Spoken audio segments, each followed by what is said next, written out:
Quer dizer, através da linguagem se abre uma rede de virtualidades imensamente maior. Não é isso? Quando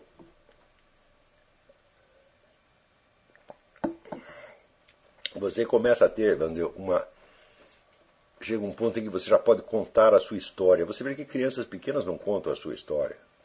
Dificilmente. Né? Isso, elas estão muito ocupadas com a conquista de círculos de experiência cada vez mais amplos, então não tem tempo de voltar para dentro e recordar o passado. Mas, à medida que as suas experiências se acumulam, você conquista, por assim dizer, um passado. Você tem uma memória sua, você tem uma história sua.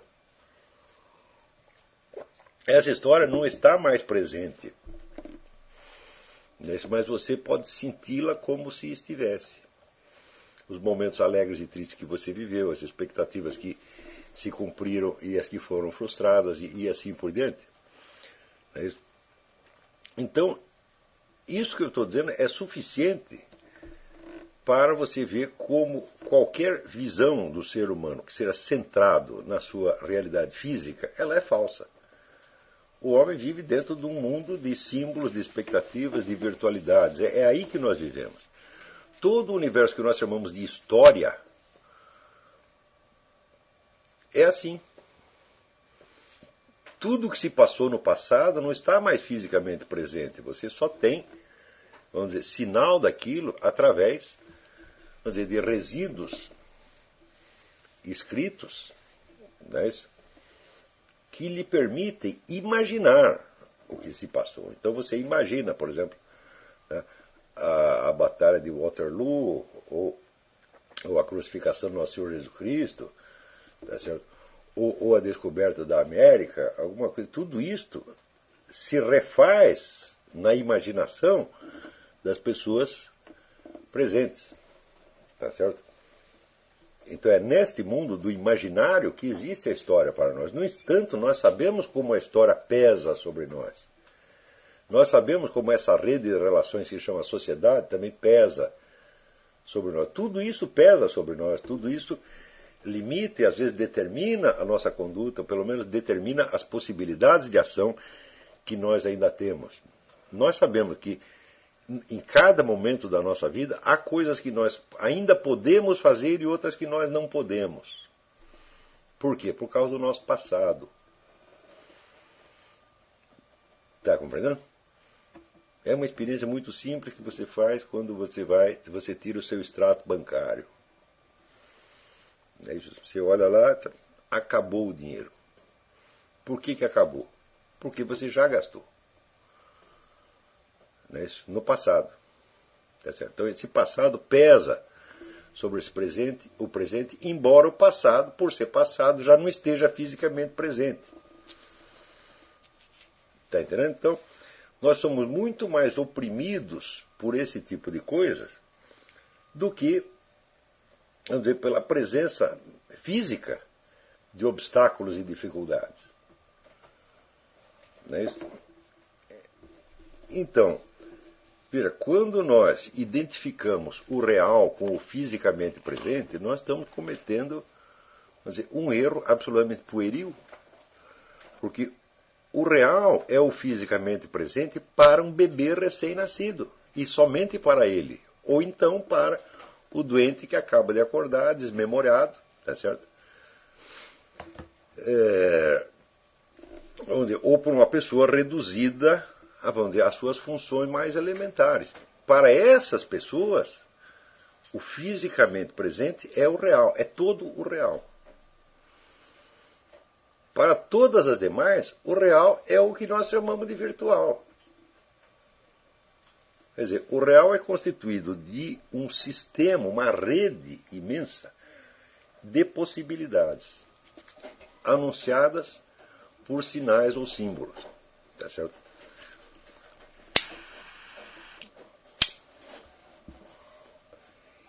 Ora, à medida que nós vamos crescendo e penetrando em círculos cada vez mais amplos e complexos de virtualidades, isso não quer dizer que a nossa linguagem, com linguagem eu não quero dizer somente as palavras, mas a linguagem e o imaginário todo, tá certo? Quer dizer, todos os meios que você tem para se comunicar com os outros e com você mesmo. Isso não quer dizer que a nossa linguagem cresça na mesma proporção e se torne capaz de expressar os novos círculos de experiência com toda a riqueza e complexidade que eles têm. Ao contrário, nossa linguagem pode ficar presa dentro de uma rede de simbolismos absolutamente pueris, símbolos de bebês. Está entendendo? Isso é, você tem experiências mais complexas e no instante que você as tem, você as compreende. Mas você não é capaz de refletir sobre elas porque você não tem os símbolos adequados. Os seus símbolos estão presos à linguagem do bebê. Você não é capaz vamos dizer, a sua linguagem pode expressar, vamos dizer, apenas as experiências físicas mais imediatas. Está entendendo? Isso quer dizer que o descompasso entre a ampliação progressiva do círculo de experiência e a ampliação da linguagem e dos meios de reflexão é um dos grandes problemas da espécie humana. E a educação existe, entre outras coisas, para suprir isso aí. Tá certo? Por quê? Que o círculo de experiência cresça é inevitável. À medida que você cresce fisicamente, tá certo?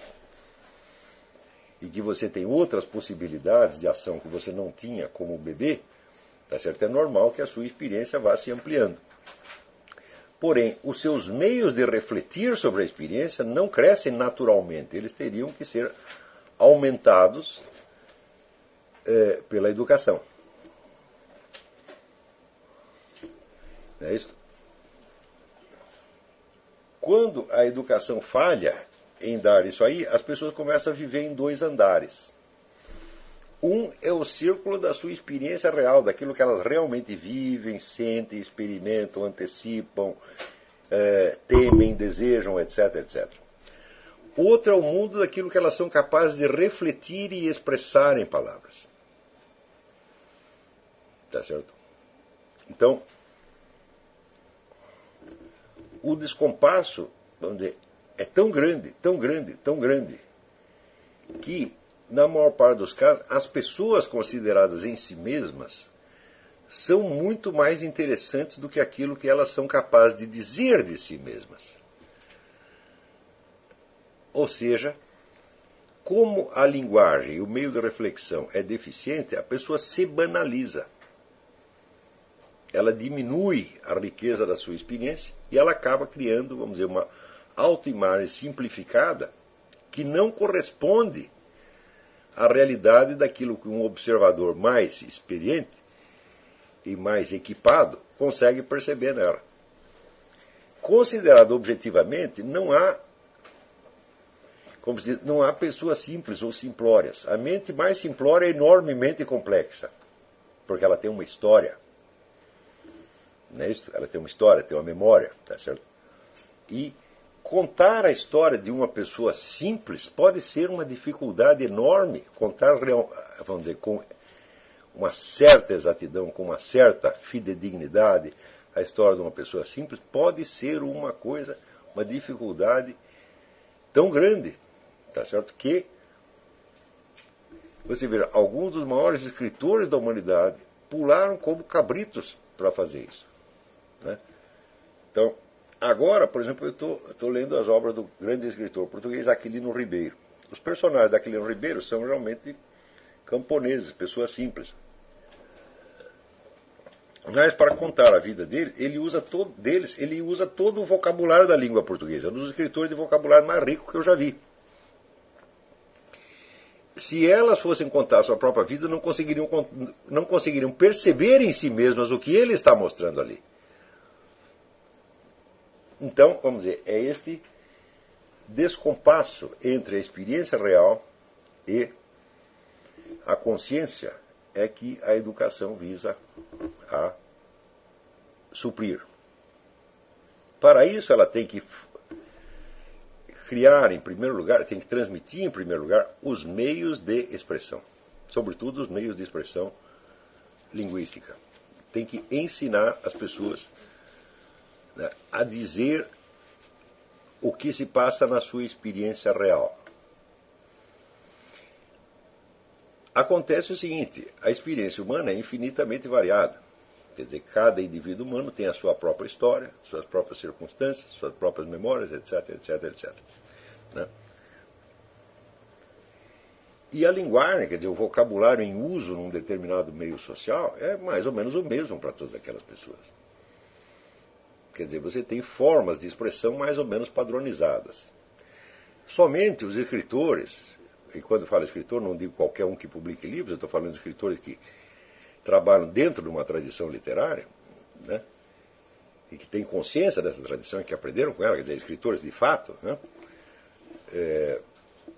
somente os escritores se dedicam a flexibilizar a linguagem e enriquecê-la de modo que ela possa expressar experiências reais. Daí porque o aprendizado da literatura é essencial. Não no sentido em que ele é aprendido nas faculdades de letras, porque nas faculdades de letras as obras de arte literária se transformam em objetos de estudo. Elas é que são o objeto. Tá entendendo? Ora, uma coisa é você saber usar uma linguagem e outra coisa é você tomá-la como objeto de estudo. Está entendendo? Então, por exemplo, você pode saber tudo sobre mecânica de automóveis sem saber guiar um automóvel. Mecânica de automóvel você aprende num livro. Um garoto que mal tem aprendido a ler, ele pode ler um livro de mecânica de automóveis e aprender tudo, mas ele não sabe guiar. Não é isso? Quer dizer, o pé dele não vai nem alcançar o acelerador, o breque, embreagem, tudo. Tá? E por outro lado, você pode dirigir um carro perfeitamente bem sem ter a menor ideia de como e por que aquilo funciona.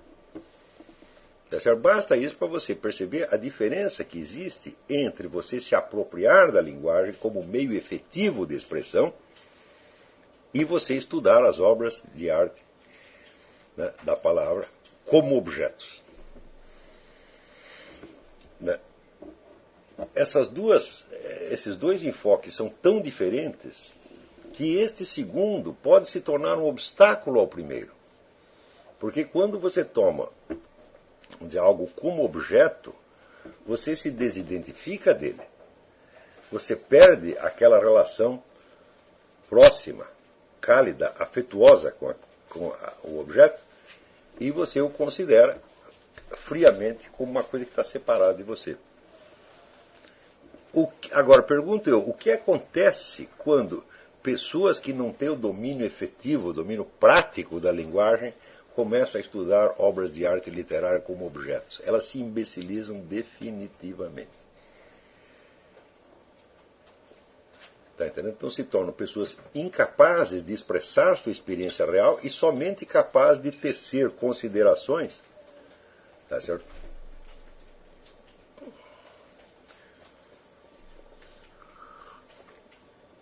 Sobre objetos que elas não têm a menor ideia de para que servem. Tá certo? Então, é muitíssimo importante que nesta fase dos nossos estudos vocês não estudem obras de arte literária como objeto. Aqueles que entre vocês têm a infelicidade de ser alunos de faculdade de letras, por favor, façam abstração do que aprenderam lá.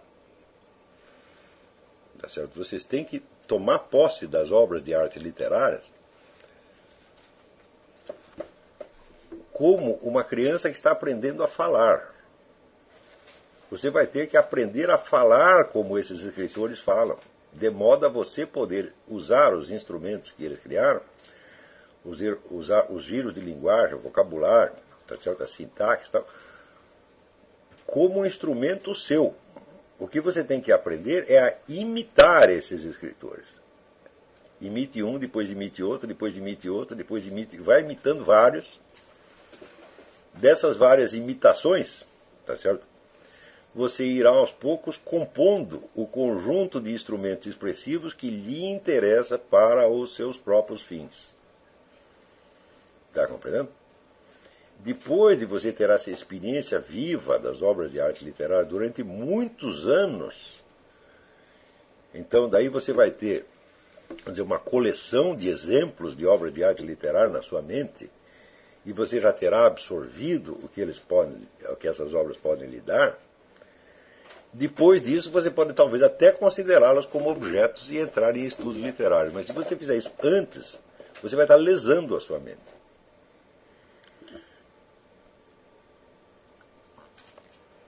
Do mesmo modo, os estudos de gramática.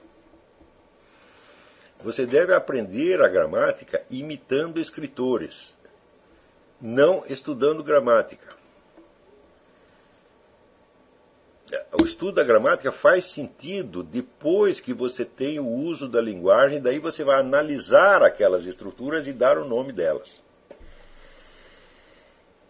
Está entendendo? Então, eu digo para vocês, eu não aprendi nada de gramática até os 32 anos. E eu escrevia perfeitamente, de maneira inteiramente gramatical. Por quê? Porque eu tinha lido centenas de bons escritores e tinha assimilado todos aqueles truques de linguagem deles. Não eram bem truques, eram instrumentos expressivos.